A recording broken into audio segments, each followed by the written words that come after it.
Thursday edition of Pro Football Talk Live, NBC Sports Radio, NBCSN. Hello to our friends in the UK and in Ireland enjoying the program on Sky Sports. Chris, week 3, completely and totally in the books. By the way, he's Chris Sims. I'm Mike Florio. I rarely do that. I just assume that people know. Maybe they turn their TV on and they wonder, who the hell are these two idiots? And then we proceed over the 2 hours of the morning to confirm why we are idiots. Chris, good morning. How are you? Good morning, Mr. Idiot One. How are you?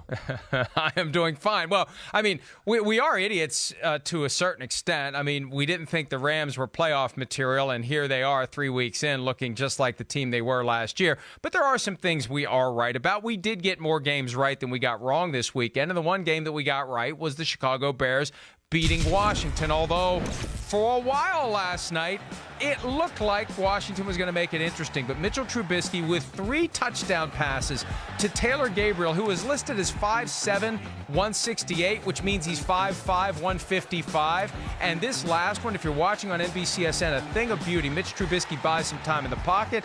The catch in the front corner of the end zone, ruled incomplete by an official looking right at it. This is why they need to embrace all technologies, Chris, to allow someone, not just replay review, but someone to be looking at what we see, because we see that as a touchdown. The official standing right there. Yeah, but called Mike, it incomplete. But Mike, we needed it slowed down by 100 times to figure out it was a touchdown. I mean, come on. That was a tough call. Feet.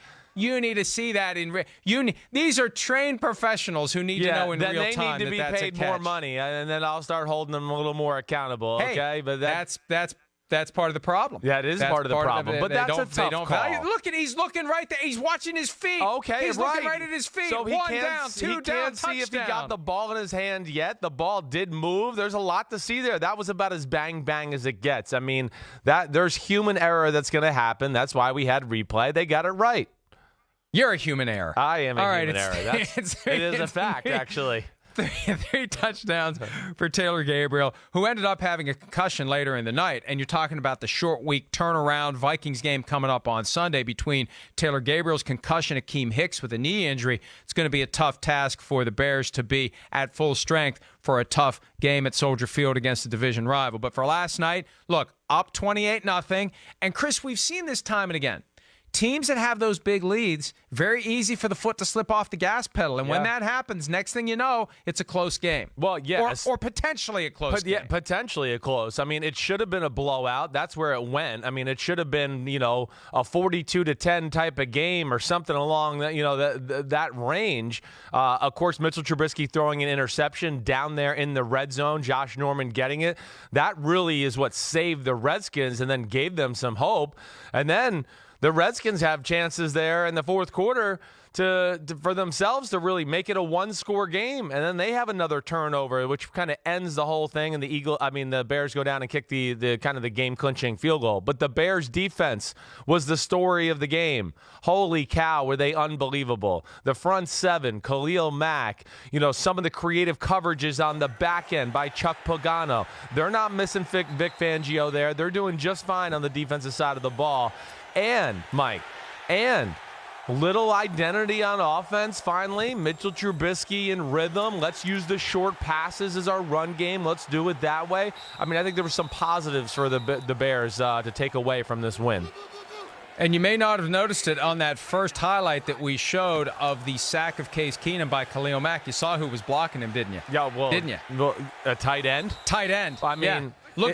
Look good on the whiteboard, not so good on the green field. Oh, man, we blocked him on the whiteboard. We drew the line, and we're good, guys. Let's go out and practice. Don't worry about it. Oh, that's right. It's a tight end versus a first ballot Hall of Famer. I forgot to calculate that aspect of it. It drives me crazy. I see it every week.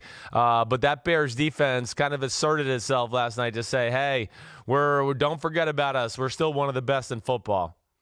We need to call that out every time it happens in the hope of shaming every offensive coach into never putting a tight end on a pass rusher, especially not on Khalil Mack. Yes, as good of an athlete as Vernon Davis is, he ain't blocking Khalil Mack one-on-one. No, he is not. And then, of course, not only blocking him one-on-one, but if we went back to the clip, blocking him on the full-speed run from across the other side of the field because he's on the left side and they're trying to do a play-action pass. And, you know, in the meeting, they drew the line there and they said, okay, so we're going to ask you to come across and you block that guy. Well, that guy is number 52, and that changes things. And how phenomenal was he last night in the football game? I mean, disruptive. He's just amazing in all aspects, but really was the MVP of the football game as far as getting the Bears out to that 28-0 lead. Yeah, Jay Gruden surely wishes that his brother John had been able to work it out and keep Khalil Mack in Oakland so he wouldn't have been playing for Chicago last night. Now, look, the defense was the story, I think, for the Bears, but the offense was better than it's been. After the game, Mitchell Trubisky, the quarterback of the Bears, was asked whether or not this was a breakthrough game for the offense. Here's what he had to say. I think we're still growing and evolving as an offense. I don't know if I would call it a breakthrough yet. We got to keep getting better, keep growing. Definitely room for improvement, and definitely in the second half, especially on my part. So I think if we just stick to the process and keep growing and keep learning and sticking together, we're going to be all right. Hey, Chris, the problem is the running game's still not there. David Montgomery finished with 67 yards. He got 25 of them in one chunk on the drive that made the game 28-15 to 31-15 very late. Tariq Cohen, negative rushing yards. They're not getting it done running the ball. And when the weather turns and you're playing games at Soldier Field or you're playing in January if you make it to the playoffs, you can't rely on Mitch Trubisky throwing passes to Taylor Gabriel. You got to be able to run the ball at some point, and that's what the Bears can't do. Yeah, it scares me. And, again, they're in the shotgun every play. Mike, you know me, when I kind of watch film of them, I go, ooh, this is not the most creative run scheme I've seen in football. It's really only about 2 or 3 run plays in general they run, and they just go with it. But, yes, it is a aspect of their offense that certainly needs to improve. And I'm not so sure. I think if you watched the game last night, they kind of told you, we're not sure it's going to improve. I think that's why you saw all the short passes really early on in the game. 1, they're managing Mitchell Trubisky a little bit. 2, I think they realize they can't run the ball, so they're going to use a lot of wide receiver screens and short passes that way, pick plays underneath to just kind of make up for the lack of running game and to get Mitchell Trubisky into a flow of a game early to where, okay, he gets a few completions, just like we always talk about, Mike, with a basketball player. Few completions, ball through the hoop, great. And then all of a sudden he can make a great throw down the field to Taylor Gabriel for a touchdown because he's feeling comfortable and aggressive. I at least saw a formula last night from the Bears offense that made sense. And I think that's the positive thing. The first 2 weeks I felt like it was just him going through plays going, let's do this one, let's do that one, let's do this one. And I thought there was some thought behind it last night. The other quarterback, Case Keenum, under relentless assault all night long by the Chicago defense. 5 turnovers, 3 picks, and 2 lost fumbles, including that 4th and 1 up and over plunge to get the first down, to keep the drive going. But the ball got knocked out by Danny Trevathan, and that was that for Washington. Keenum was 30 of 43 for 332 yards and a couple of touchdowns. But again, 5 turnovers, not good. After the game, Coach Jay Gruden was asked whether he would consider making a quarterback change this week to rookie Dwayne Haskins as Washington gets ready to take on rookie Giants quarterback Daniel Jones. Here's what Jay Gruden had to say. Have to have some continuity. I can't be changing people every 5 minutes here. So I think I got to give Case an ample opportunity to play with these new guys. I mean, this is his first time in this offense, really. Donald Penn, Eric Flowers, their first time in this offense. Trey Quinn only played 2 games last year. I made this point before. We're not going to be perfect, but we need to be better, and I think we can get better. Otherwise, if I didn't think we had a chance to get better, then I would make a change. But I feel like Case has the tools to become a very efficient quarterback in this offense and get us some victories here moving forward. Hey, Chris, one of the fascinating aspects about watching a game on TV and listening to the broadcast crew is trying to hear those messages that are coming through between the lines of what people are saying. And Booger McFarland was maybe a little too candid last night about his thoughts. And again, they're with the team for a couple of days. They're at practice. They're meeting with them. Yep. He got the impression somehow that Dwayne Haskins playing isn't going to happen with Jay Gruden as the head coach, but that Jay Gruden could be gone at some point this year. Not that that's anything earth-shattering, but to hear it kind of nonchalantly discussed as almost a given by Booger McFarland made me think that maybe the clock is ticking toward midnight for Jay Gruden in Washington? Well, I mean, the perception is that, yeah, the Redskins are dysfunctional and that everybody looks at the head coach. I think you and I would agree, at least I think. I don't look at the Washington Redskins and go, oh, Jay Gruden's really the issue. They got to get him out of here. He's the problem.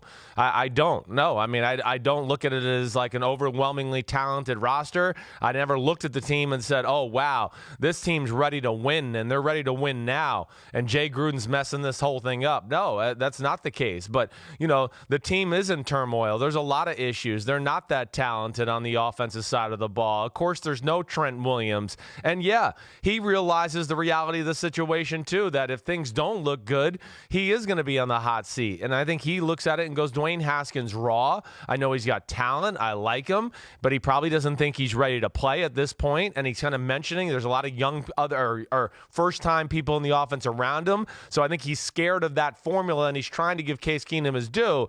But when Case Keenum has performances like we saw last night, it's hard not to strike up the conversation a little bit because, some of those plays are, bad pocket presence, move in the pocket. Yeah, that's Khalil Mack on the edge. Step up, have an eye on him. The interceptions, they weren't necessarily going to give you confidence either. I mean, 2 of the 3 were pretty bad. So I just look at it that way and go, another performance like that, you're not really going to have a choice, Jay Gruden. I think ownership and people like that and the public pressure is going to want Dwayne Haskins in there.